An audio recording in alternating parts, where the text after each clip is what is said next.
Olá, queridos alunos e alunas. Vamos para a retrospectiva agora de processo penal da jurisprudência do STJ e do STF. Então, a gente fez a retrospectiva de direito penal e agora de processo penal. Então, para quem ainda não me conhece, meu nome é Mayara Tachi, eu sou defensora pública do Distrito Federal. Eu comando ali o quadro de informativos do STJ da terceira sessão em conjunto com o professor Rodrigo Pardal e com o professor Pedro Coelho.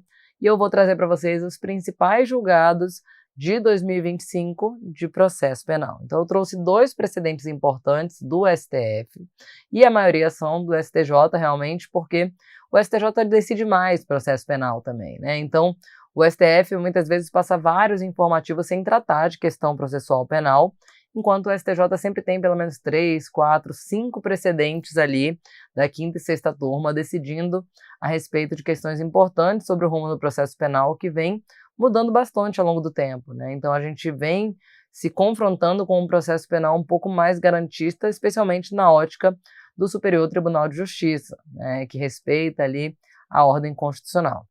Então vou deixar com vocês minhas redes sociais, @maiara.tachi, minha rede pessoal, e @asdefensoras, que é a rede que eu tenho com mais 2 colegas que são minhas amigas queridas e professoras aqui do GRAN também, professora Kate Satico e professora Lídia Marangon. Então vamos lá, pessoal, sem mais delongas, vamos para o primeiro precedente do Supremo Tribunal Federal, que fala sobre foro por prerrogativa de função. Esse aqui não podia faltar, porque novamente tivemos uma guinada do Supremo Tribunal Federal modificando seu entendimento sobre o foro por prerrogativa de função. Ali na ação penal 937 foi levantada uma questão de ordem e o Supremo limitou bastante as hipóteses de foro por prerrogativa de função. Antigamente bastava a pessoa estar no cargo, né, e ter praticado um crime ainda que anterior à função e ainda que não tivesse relação alguma com a função em que ele está desempenhando, para esse processo subir para o Supremo ou para o STJ, a depender de qual que era o foro da autoridade. E isso, com certeza, gerou uma sobrecarga nos tribunais superiores, né? A gente teve uma série de processos ali de violência doméstica, vários processos que estavam subindo, sem haver qualquer correlação com a própria função que aquela pessoa desempenha, que justifica o foro por prerrogativa de função. E isso, bom, gerou vários problemas. Eu fui analista do Ministério Público antes de ser defensora. E a época que eu trabalhava lá, eu passei um tempo na assessoria criminal do antigo PGR, Rodrigo Janot, e a quantidade de processos que eu pegava de deputados, de senadores, que haviam praticado o crime em outro contexto, crimes que não tinham relação funcional, ou crimes praticados quando eram prefeitos, por exemplo, que eram julgados pelos tribunais superiores, era imensa, né? Então, o STF, buscando dar uma limitada no foro, falou, não, peraí, não é todo e qualquer processo que envolva essas pessoas que têm foro que vai vir para cá. Agora precisa que o crime tenha sido praticado durante o exercício do cargo e que tenha relação com as funções, né? Deixou o cargo, perde o foro por prerrogativa de função, vai tramitar ali normal na primeira instância. Isso estava gerando uma série de burlas também, né? Então, a jurisprudência ela vai se ajustando à nova realidade. A burla é, às vezes ali o parlamentar, a autoridade com prerrogativa de foro, percebendo que o processo ia ser julgado, que ia ter um revés para ele ali no julgamento naquele foro, renunciava, por exemplo, ao mandato, para o processo voltar lá para o começo, vai para a primeira instância, e aí ficava nesse vai e vem, então, muitas vezes acabando ali de chegar à impunidade. Então, o Supremo falou assim, opa, pera lá, parece que a solução que a gente deu ali na questão de ordem da ação penal 937 não foi tão boa, né? Vamos revisitar a nossa jurisprudência. Aqui cabe um parênteses, né, também, que não tem a ver com essa decisão do Supremo, mas o STJ vem decidindo questões relacionadas a autoridades que não são aquelas autoridades eletivas, né? A gente está falando aqui de parlamentar, por exemplo. O STJ julga desembargadores, ministros, né? Desembargadores, na verdade, né? Então, imagine, né, que a gente tem um desembargador que não praticou um crime no exercício da função. Então, ele praticou uma violência doméstica. Então, precedentes do STJ são geralmente de crimes comuns, né? Então, o cara praticou uma violência doméstica, mas o cara é desembargador. Tem como eu jogar ele para ser julgado pelo juiz de primeira instância? Atende à intenção constitucional que eu somente preserve o foro especial no caso de ele praticar crime no exercício do desembargo? Mas aí eu vou pegar esse desembargador e ele vai ser julgado por um juiz que é subordinado administrativamente a ele. Isso não macula a imparcialidade? Nesses casos, o STJ já tem decidido de forma reiterada, promotores, desembargadores, cargos que não são eletivos, né, que a pessoa não foi eleita para estar ali. Esses cargos em que há uma questão de hierarquia muito bem definida, o STJ tem mantido o foro mesmo para crimes que não têm relação com as funções, tá? Então, esse é um parênteses. O que chega para o Supremo geralmente são casos de políticos, né? Então, pessoas que manipulam seus mandatos a depender do julgamento que elas desejam naquele processo criminal. E aí o STF, então, reviu o seu posicionamento, então é importante a gente tratar sobre ele hoje.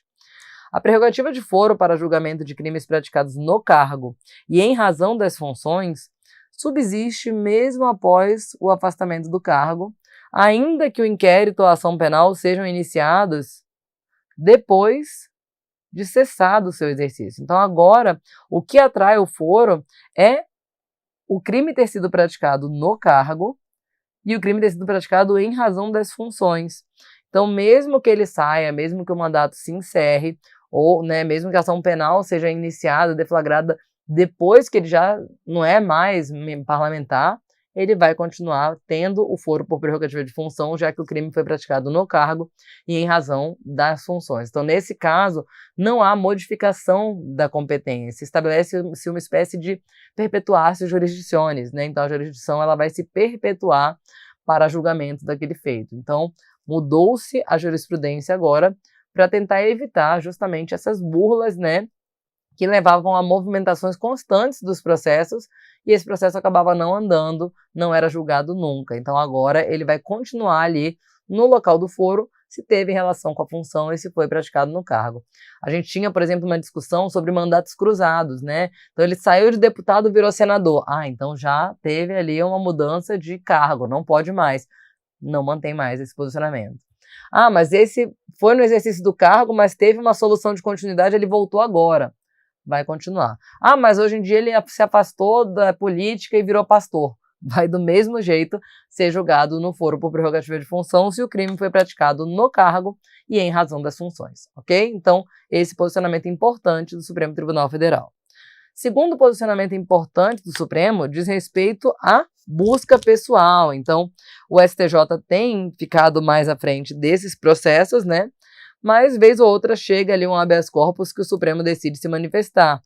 E aqui, o Supremo, ele trouxe um precedente que, posteriormente, ele é de final de 2024, então não é 2025, mas eu trouxe ele porque ele é quem vai dar uma mudada no posicionamento do STJ, né? Então, o STJ, ele foi publicado em 2025, mas ele é de dezembro de 2024, tá? Ele é um norte para o que o STJ passou a decidir. Então, hoje, até esse momento, a fuga repentina não era considerada como fundada suspeita para busca pessoal. O ministro Schietti, até em um voto, fala que uma pessoa pode fugir ao ver uma viatura por inúmeros motivos. Ela pode ter medo de uma abordagem violenta que ela sofreu, por exemplo, né? Então, existem muitos motivos para uma pessoa não querer ser abordada. Ela está atrasada para uma reunião de trabalho ou para uma entrevista de emprego e ela sabe que ela já foi abordada e que ela ficou um tempo ali abordada indevidamente, mas ela não podia fazer nada e ela perdeu um emprego, por exemplo, que ela ia, né? Então tem muitos motivos que fazem uma pessoa não querer se encontrar com a polícia. E aqui, então, o STJ entendia que não era só isso caracterizante de uma fundada suspeita. O STF já foi mais duro. Falou, olha, até que lá na busca domiciliar, vamos deixar para a gente ver melhor. Mas na busca pessoal, por ser uma medida menos invasiva do que a busca domiciliar, fundada suspeita, eu acho que o estándar probatório é mais baixo, dá para a gente considerar que uma pessoa que foge da viatura pode estar carregando produto de crime, né? Então, corpo de delito de crime.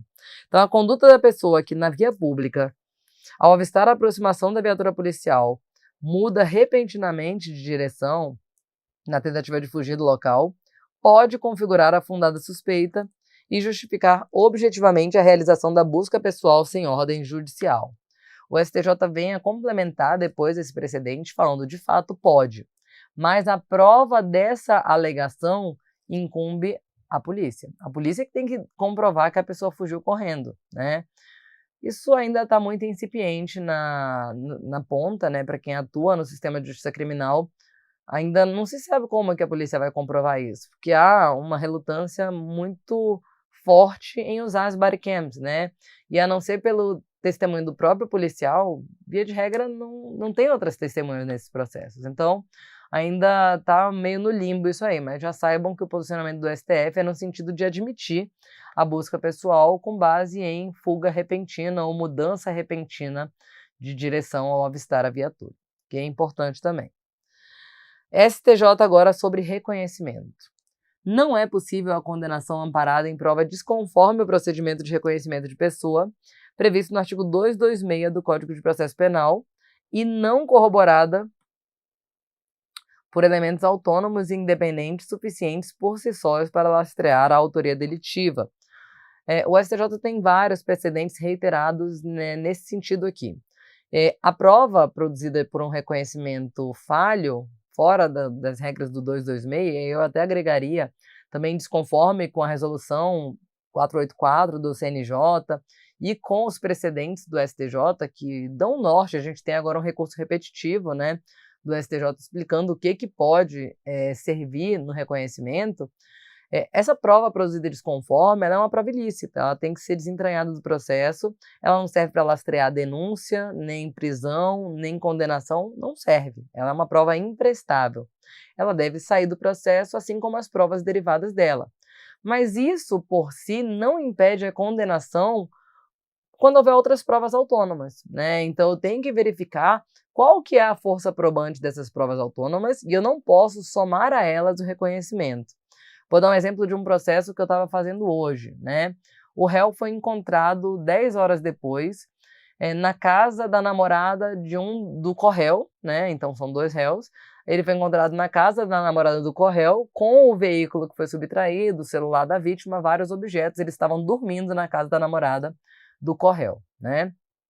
O corréu, que era o namorado da dona da casa, ele falou: fui eu mesmo, mas eu pratiquei esse crime junto com o Guilherme, né, que é um terceiro que foi citado por ele, e depois disso eu peguei esse carro e fui buscar o réu aqui, que está sendo acusado junto comigo, para a gente ir para a festa. Fomos para a festa, depois a gente voltou, veio dormir aqui na casa da minha namorada. Quais são as outras provas que tem na delegacia, que tem contra o corréu? Né? Na delegacia ele prestou uma confissão muito fora da casinha, que não tinha nem sentido, inclusive ela foi completamente rechaçada pelo Ministério Público como verídica, mas ele confessava uma história bem mirabolante. E a gente tem ele encontrado na casa onde os pertences estavam 10 horas depois. Né? O reconhecimento foi feito pela vítima por meio de show-up. Os policiais tiraram uma foto dos dois dentro da viatura e mostraram para a vítima e falaram assim: foram esses dois? Basicamente falaram assim: olha, encontrei com seu carro, foi esses? Claramente um reconhecimento viciado. Tira o reconhecimento, né? Essa é a proposta, né? Vamos ver o que a juíza vai decidir. Tira o reconhecimento. Então, a vítima não reconheceu. O que eu tenho? Eu tenho uma confissão extrajudicial, né? Que não foi confirmada em juízo, e eu tenho o réu encontrado com os objetos do crime. Mas ele estava junto com o corréu tem uma versão alternativa para esses fatos, a menina também estava lá, então quem disse que ela não estava participando, né? Então só porque ele é homem e foi encontrado na casa 10 horas depois dos fatos, a outra versão alternativa ela também é bastante crível, e para que eu tenha uma condenação, não basta que eu tenha ali indícios da hipótese acusatória, eu tenho também que conseguir afastar as versões defensivas. Essa prova de ele ter sido encontrado no local, aliada a uma confissão extrajudicial que não foi repetida em juízo, pode levar a uma condenação? Me parece que não atende o estándar probatório, né? Então eu tenho que analisar as outras provas de per si, independentemente do reconhecimento. Se eu juntar o reconhecimento, aí casa. Não, ele foi encontrado com as coisas e foi reconhecido, tá, beleza, confirmou. Agora, ele só foi encontrado com as coisas, mas não tem reconhecimento dele, ainda tem mais. A vítima em audiência reconheceu a pessoa errada também. Reconheceu outra pessoa que foi colocada para reconhecimento. Então, será que dá para condenar? Né? Se tiver prova independente com robustez suficiente, pode. Se não tiver, não pode servir para complementar aquele reconhecimento equivocado. Então, olha só o que ficou decidido no recurso repetitivo que é de 2025 sobre reconhecimento de pessoas. As regras postas no artigo 226 do CPP são de observância obrigatória, tanto em sede inquisitorial quanto em juízo, sob pena de invalidade da prova destinada a demonstrar a autoria delitiva, em alinhamento com as normas do Conselho Nacional de Justiça sobre o tema. O reconhecimento fotográfico ou pessoal inválido não poderá servir de lastro nem à condenação, nem a decisões que exijam menor rigor quanto ao estándar probatório, como decretação de prisão preventiva, recebimento da denúncia ou pronúncia, ou seja, não serve nem mesmo para justa causa, que é, né, o estándar probatório inicial ali para a deflagração da ação penal. 2. Deverão ser alinhadas pessoas semelhantes ao lado do suspeito para a realização do reconhecimento pessoal. Ainda que a regra do inciso 2 do artigo 226 admita a mitigação da semelhança entre os suspeitos alinhados, quando justificadamente não puderem ser encontradas pessoas com o mesmo fenótipo, e a lei realmente dá essa margem, ela fala, serão colocadas pessoas semelhantes quando puder, quando possível, né? Então ela dá uma possibilidade de, quando não for possível, colocar pessoas diferentes. Então, embora a lei admita, eventual discrepância acentuada entre as pessoas comparadas poderá esvaziar a confiabilidade probatória do reconhecimento feito nessas condições. Então, o que o STJ falou? Ele não é inválido esse reconhecimento, mas a confiabilidade dele é bem baixinha. Porque eu botei um negro no meio de dois brancos, é óbvio que só tem um negro, e a vítima falou que o réu é negro, então não tem como ela escolher os brancos, né? Então, esvazia de confiabilidade. O reconhecimento de pessoas é prova irrepetível, isso aqui é muito importante, tá, pessoal? Na medida em que um reconhecimento inicialmente falho ou viciado tem o potencial de contaminar a memória do reconhecedor, esvaziando de certeza o procedimento realizado posteriormente com o intuito de demonstrar a autoria delitiva, ainda que o novo procedimento atenda ao artigo 226. Então, a regra, pessoal, é que a tendência é de a vítima repetir o mesmo reconhecimento. Então, se eu já reconheci alguém na etapa inquisitorial, eu gravei aquele rosto na minha mente, né? Eu tive a oportunidade de escolher entre várias pessoas qual seria o autor. Eu estou num momento menos nervosa, menos assustada, muito menos do que o momento do crime. Então, a minha memória desse ato aqui do reconhecimento é muito mais clara do que a memória do fato, né? A memória de quando a pessoa estava com a arma apontada na minha cara. Essa memória, ela tá meio zoada, mas quando eu cheguei na delegacia, ele falou assim, olha, veja se foi essa pessoa aqui, e tira uma foto do corró, ali da viatura, eu tenho tempo para parar, olhar, e falar assim, será que foi? Tá bem parecido. Não tinha essa cicatriz aqui, mas pode ser que eu não tenha olhado direito. Não, eu acho que foi mesmo essa pessoa aqui. E o senhor ainda falou, né, seu policial, que ele estava com o carro, né? Não, então foi ele mesmo. E eu olhei bem para essa foto ficou na minha memória, né? Ela automaticamente ela se converte com uma ideia de certeza de quem é o autor. Tudo indica que foi ele. O cara me tirou uma foto dentro da viatura, gravei essa imagem. Essa imagem foi vista num momento de tranquilidade, quando eu estava sentada dentro da delegacia, me serviram um cafezinho, né? Então a tendência, é claro que pode não acontecer, como foi o caso do meu processo, mas a tendência é que quando eu chego num segundo reconhecimento, a imagem que vem mais vívida para mim é a imagem da pessoa que eu reconheci, não a imagem da pessoa que praticou o crime. Então, há uma grande chance de que aquele reconhecimento viciado contamine esse também. Então é por isso que ele é considerado prova irrepetível. Se fez cagada no inquérito, não dá para consertar agora na audiência. Se fez bonitinho no inquérito, não dá para questionar agora na audiência e tentar ver se agora dá errado, tá? É uma vez só, tá? Então não tem essa ideia de ficar confirmando o reconhecimento. É prova irrepetível. Poderá o magistrado se convencer da autoria delitiva a partir do exame de provas ou evidências independentes, que não guardem relação de causa e efeito com o ato viciado de reconhecimento. Então foi o exercício que eu fiz com vocês agora, do processo que eu acabei de corrigir. Se eu tiro o reconhecimento e sobram só essas outras provas, dá para eu condenar o réu? Ou eu ainda não teria alcançado o estándar probatório? E aí não dá para se socorrer o reconhecimento e falar assim, pô, mas reconheceu. Não, mas reconhecimento não existe. Né? A gente tem que fazer um exercício de desver aquilo que já foi visto, um grande desafio para o magistrado, né? Até havia, na Lei 13.964, a previsão de inserir um parágrafo 5º ali no artigo 167, dizendo o juiz que teve contato com a prova ilícita, ele tem que ser impedido de julgar o processo, né? Porque ele é humano, ele vai lembrar daquele reconhecimento. E aí ele não pode usar só. Então ele vai ter que fazer um exercício muito difícil ali de desver aquilo que ele já viu para poder chegar ali no resultado, né? No resultado justo do processo.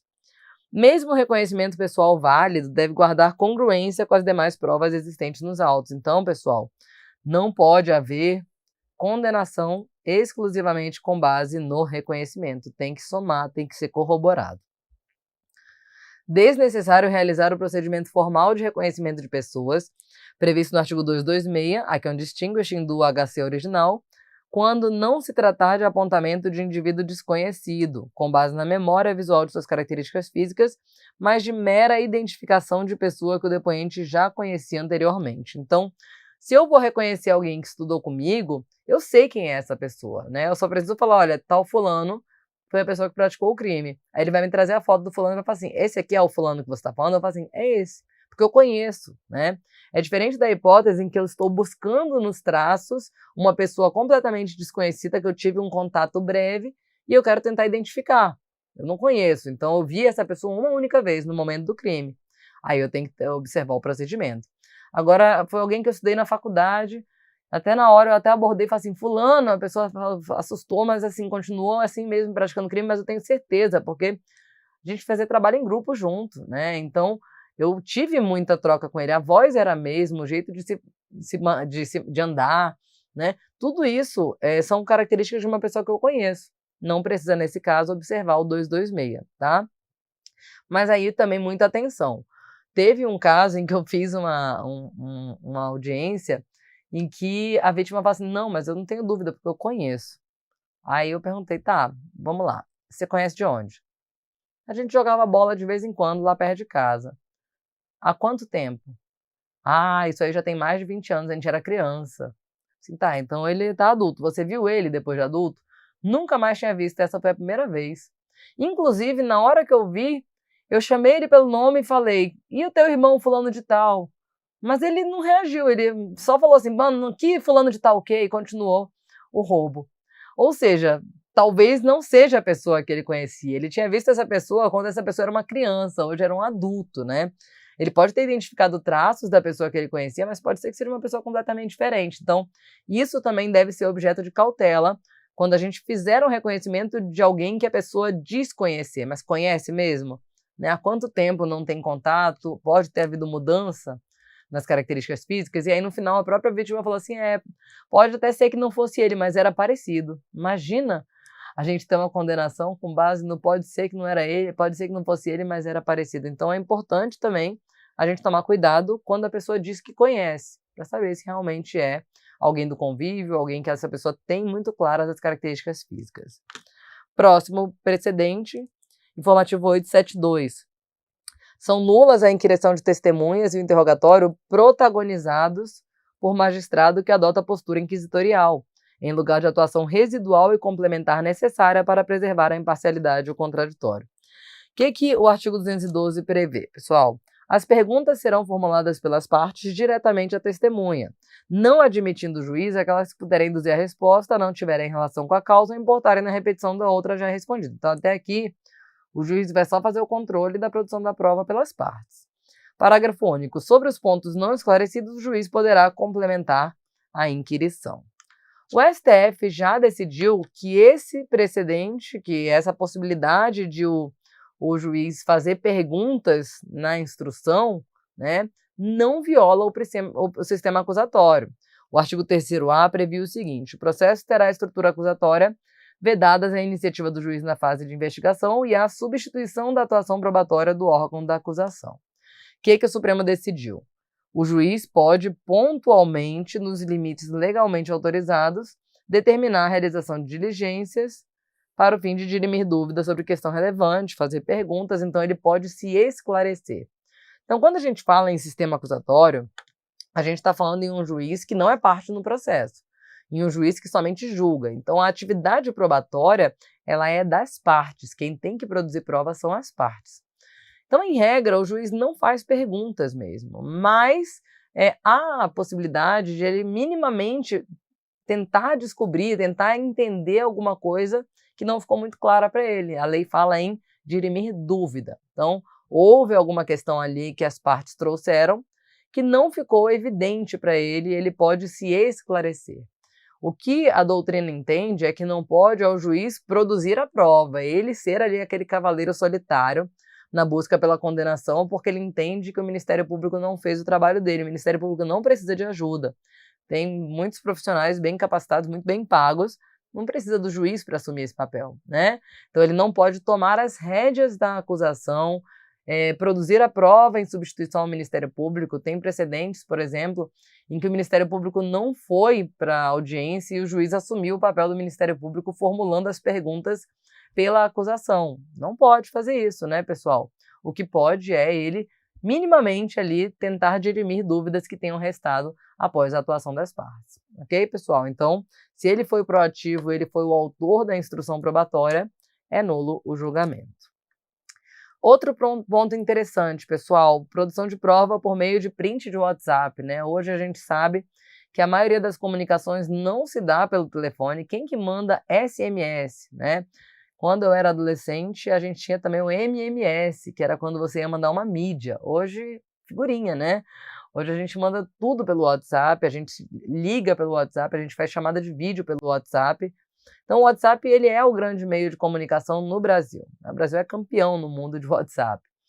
Então muita coisa vai ser provada por meio de troca de mensagem do WhatsApp.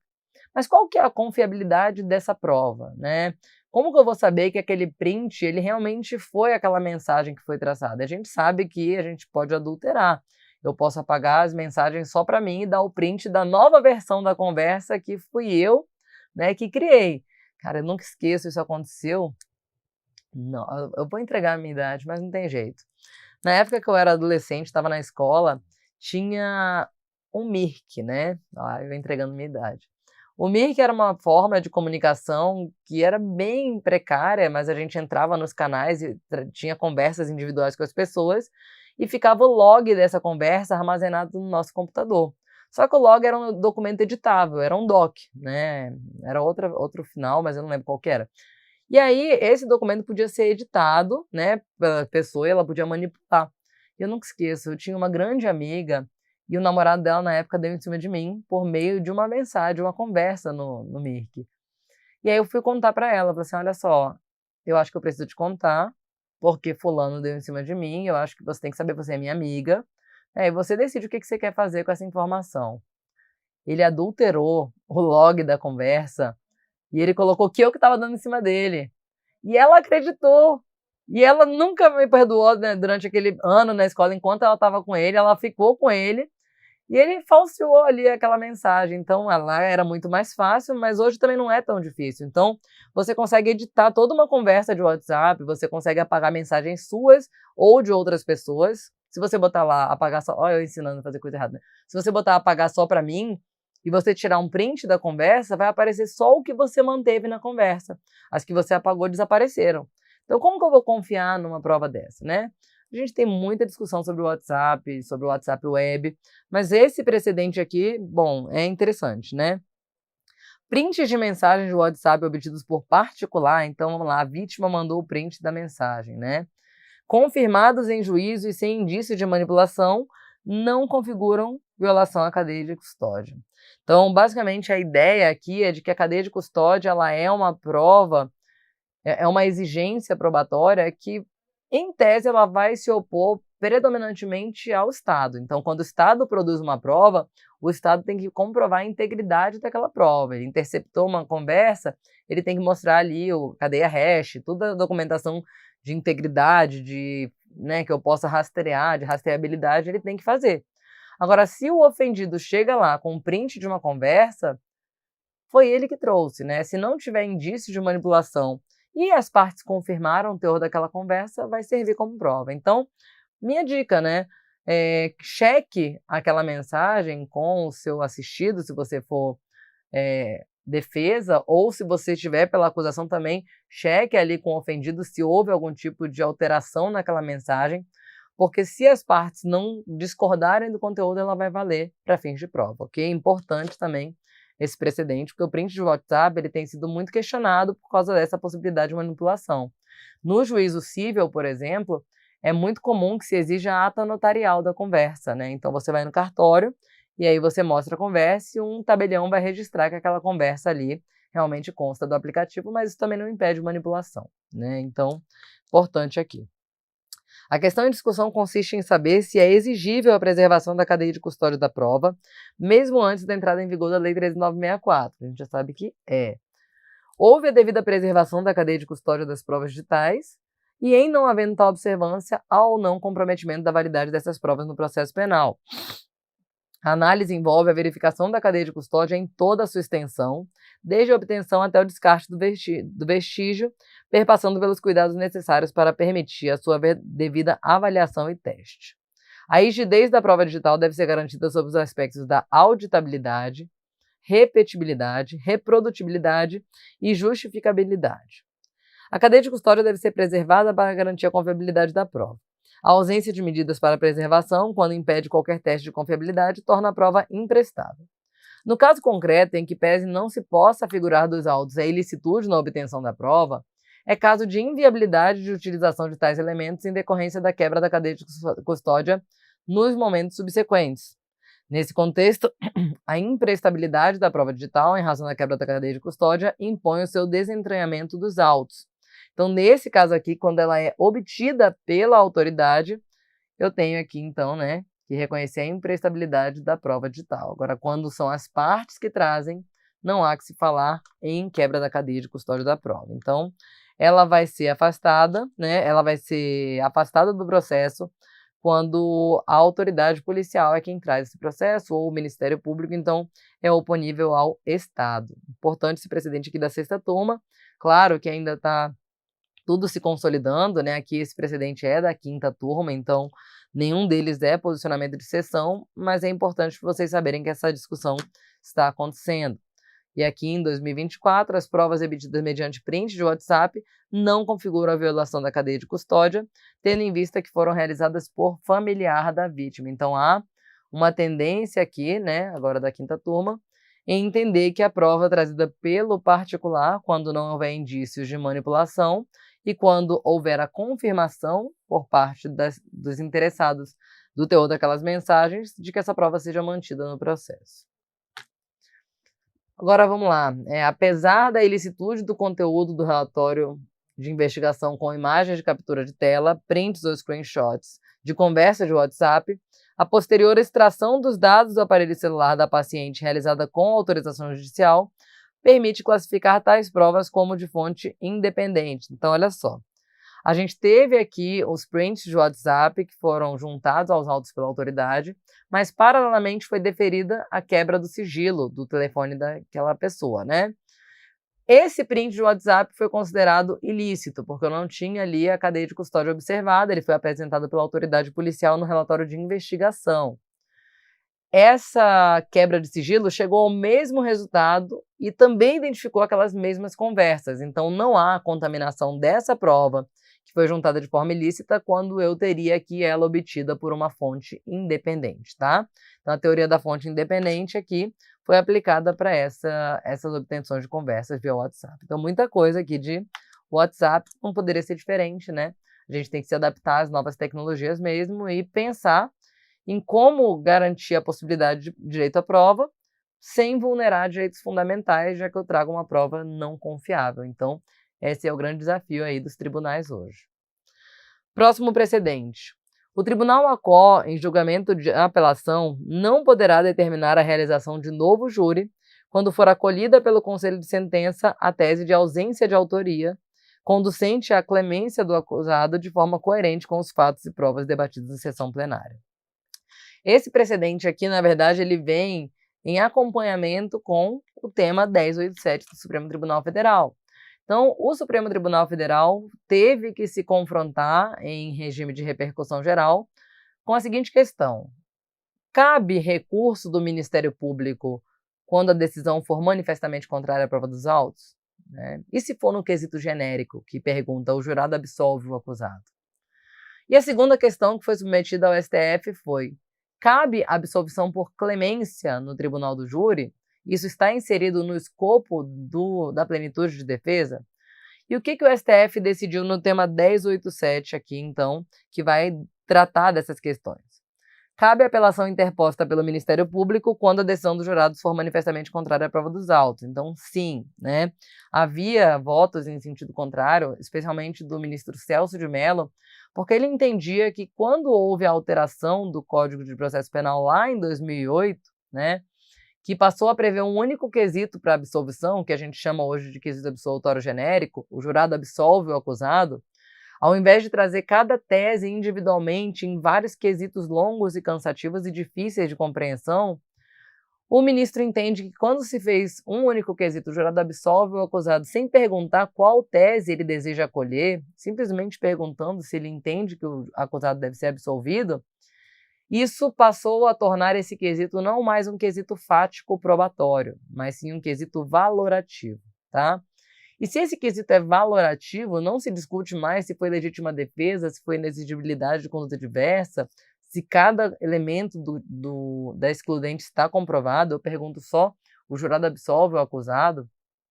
E quando a Constituição prevê o princípio da plenitude de defesa, e isso é interpretado pela doutrina e pela jurisprudência como uma possibilidade de uso de argumentos metajurídicos, não só limitados então ao jurídico, isso não poderia ser contrastado com provas, já que se eu pergunto valor, como é que eu posso contrastar com prova? Não existe um valor contrário às provas, é um valor puro e simples.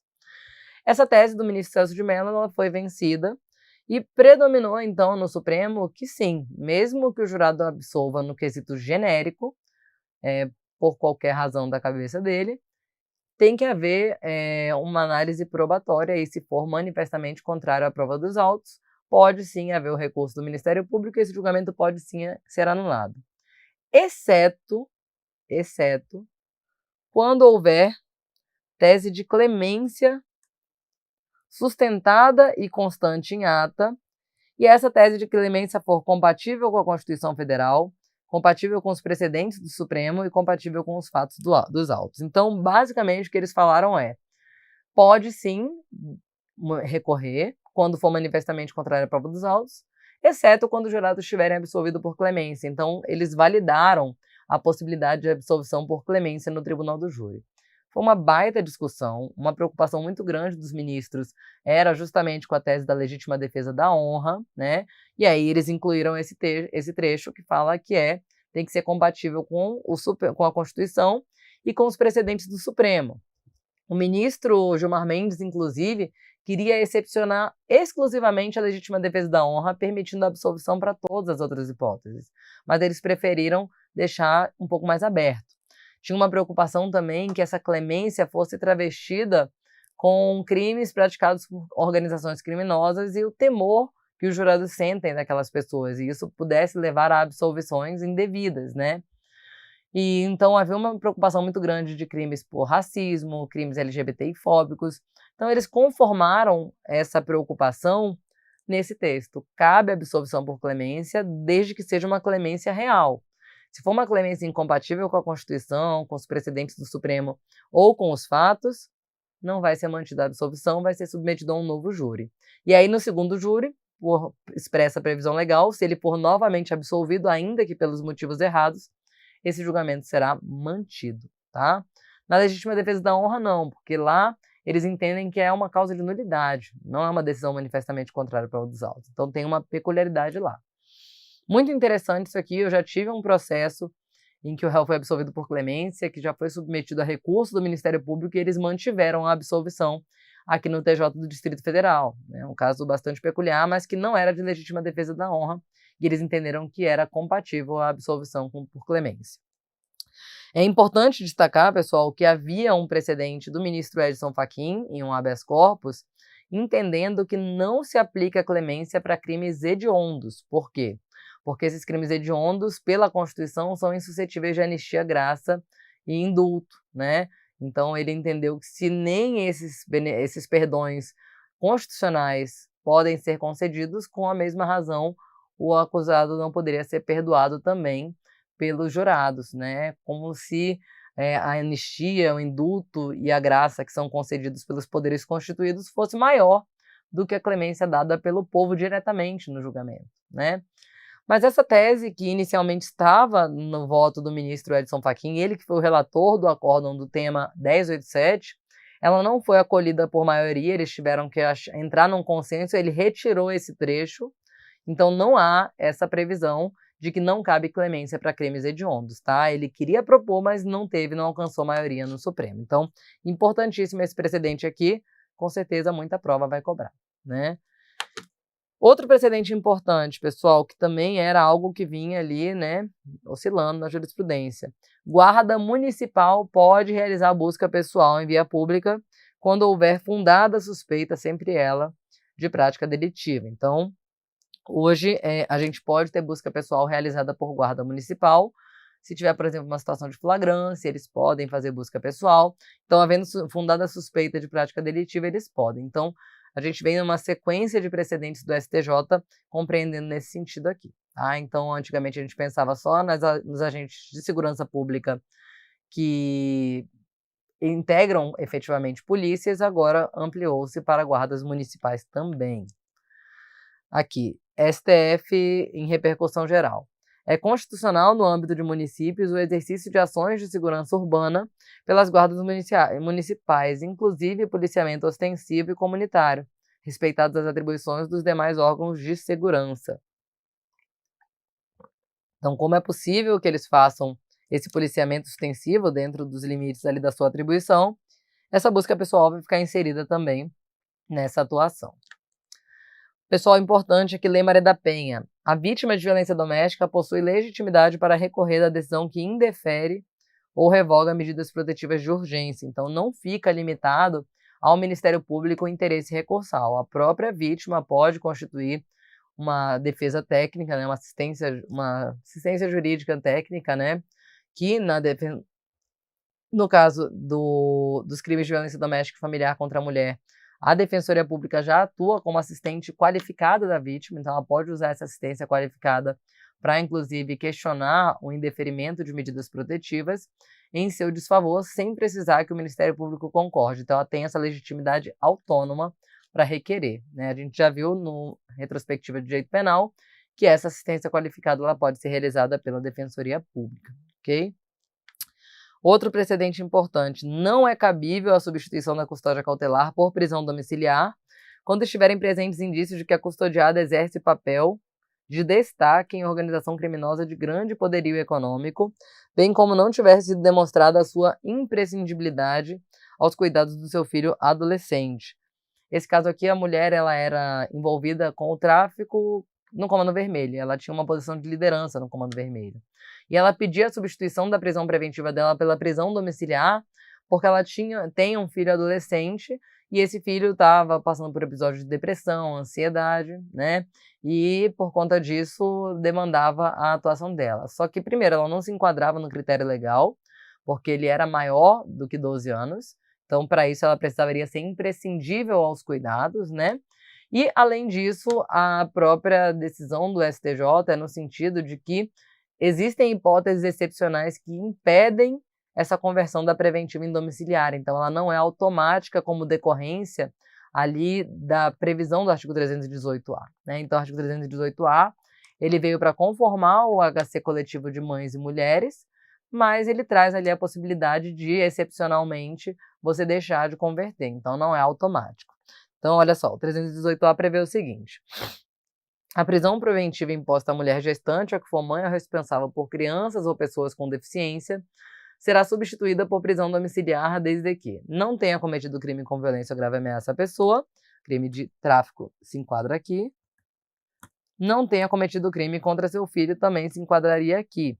Mas a jurisprudência entende que, para além desses requisitos, tem outros que podem excluir. Então, uma situação excepcional como essa pode excluir a possibilidade. A discussão era justamente porque o 318 não trouxe essa possibilidade de impedir, né? Então, fica parecendo que é automático, mas a jurisprudência do STF, do STJ, é no sentido de que não há essa automática conversão da preventiva em domiciliar, tem que demonstrar ali nesse caso dela, por não ser mais menor de 12 anos, que é imprescindível, e também essa situação de liderança afasta a possibilidade de que ela possa ter a substituição da prisão, ok? Esse precedente aqui é importante também sobre os limites da atuação do assistente da acusação. Então, o assistente da acusação é a atuação do ofendido ou de seus familiares na defesa do seu interesse em atuação supletiva ou concomitante ao Ministério Público, só que ela tem limites. A gente sabe que ele pode, por exemplo, interpor recurso, mesmo quando o Ministério Público não interpõe. A gente sabe que ele pode pedir a condenação e a réplica no tribunal do júri quando o Ministério Público já concordou com a absolvição. Mas o limite que ele encontra é a imputação inicial. Então, a inicial acusatória, por conta do princípio da correlação entre a denúncia e a sentença, traz os limites, as balizas de até onde o assistente da acusação pode agir. Então, se, por exemplo, o Ministério Público não pediu uma indenização para a vítima, não vai poder a vítima depois atravessar uma petição pedindo que seja condenado ao pleito indenizatório. Vai ter que ir lá no cível depois com essa sentença. Da mesma forma, se o Ministério Público pediu a condenação por um crime X, vamos dar um exemplo aqui, homicídio culposo, não pode o assistente da acusação pedir a condenação por um crime diverso que não esteja contido naquele da inicial acusatória. Então, ele não pode pedir a condenação por um homicídio doloso. O assistente de acusação não tem legitimidade para interpor recurso visando a condenação do réu por delito diverso daquele imputado pelo Ministério Público na denúncia. Então, meu limite é a denúncia. Se o MP denunciou por furto e eu quero que ele seja condenado por roubo, não vai rolar, a não ser que o Ministério Público adite a denúncia. Ele vai ficar limitado ali, então o juiz vai ficar limitado, porque o juiz não pode condenar por um crime mais grave se não estiver na inicial acusatória, ok? Outro precedente importante, muita coisa, né, de processo penal. Nos casos de inconsistência da narrativa policial, a pouca importância atribuída às gravações e o expressivo déficit de confiabilidade dos testemunhos policiais resultam na ilegalidade da busca pessoal e do ingresso do domicílio do réu. Então, aqui o que eles estão falando, basicamente? Que eu tenho que analisar o teor da narrativa policial, né? Ela tem que ser consistente, ela tem que guardar coerência interna e externa. Ela tem que ter ali uma viabilidade. Eu não posso adotar uma narrativa inverossímil para desacreditar tudo que o réu trouxer. A narrativa dos policiais tem que fazer sentido. Então, por eles serem, né, naturalmente, testemunhas interessadas, já que o testemunho deles, como regra, é a narrativa da sua atuação policial, eles dificilmente vão trazer ali no seu depoimento alguma ilegalidade que cometeram, a não ser que estejam desavisados. Está desavisado, está desatualizado da jurisprudência, acha que pode fazer aquilo, aí ele vai falar, mas via de regra, se ele souber que é ilegal, ele não vai falar que é ilegal. Então o STJ tem determinado que do depoimento dos policiais tem que ser feito um especial escrutínio, analisar com mais cuidado e não aceitar qualquer narrativa, por mais inverossímil que seja, ok? E aí eles falam também que nesses casos o ônus da prova é do Estado. Então, se o policial está alegando, é ele que tem que provar também que houve ali legalidade, ok? Outro precedente, acordo de não persecução penal, importante, né? Recurso repetitivo. A confissão pelo investigado na fase do inquérito policial não constitui exigência do artigo 28A para o cabimento do acordo, sendo inválida a negativa de formulação da proposta baseada em sua ausência. E a formalização da confissão pode se dar no momento da assinatura do acordo perante o próprio órgão ministerial, após a avaliação e aceitação da proposta pelo beneficiado, devidamente assistido por defesa técnica. Por ser um negócio jurídico processual, é importante que o acusado saiba qual que é a contraparte para decidir se ele quer ou não confessar. Porque quando ele confessa, vocês concordam que ele está abrindo mão de um direito? Então, para eu abrir mão de um direito, eu tenho que saber qual que é a contraparte. Eu não posso exigir que eu fale previamente, confesse previamente, para poder só depois, então, ter direito a saber qual que é o acordo que está sendo oferecido, né? Então, importante esse precedente aqui também do STJ. Um outro precedente importante de acordo de não persecução penal é a sua admissão em ação penal privada, né? Isso a gente já tinha para transação penal tranquilamente. Só que aqui a gente tem um adendo.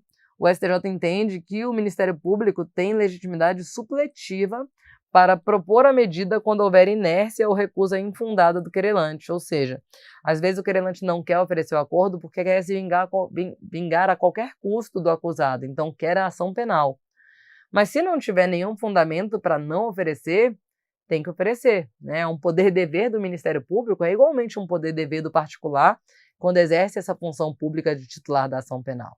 Então, o Ministério Público vai assumir quando houver recusa infundada, silêncio ou inércia do querelante, ou quando as propostas forem abusivas e desproporcionais, porque aí também tem um quê de vingança privada, né? E o processo penal não pode se converter em vingança privada.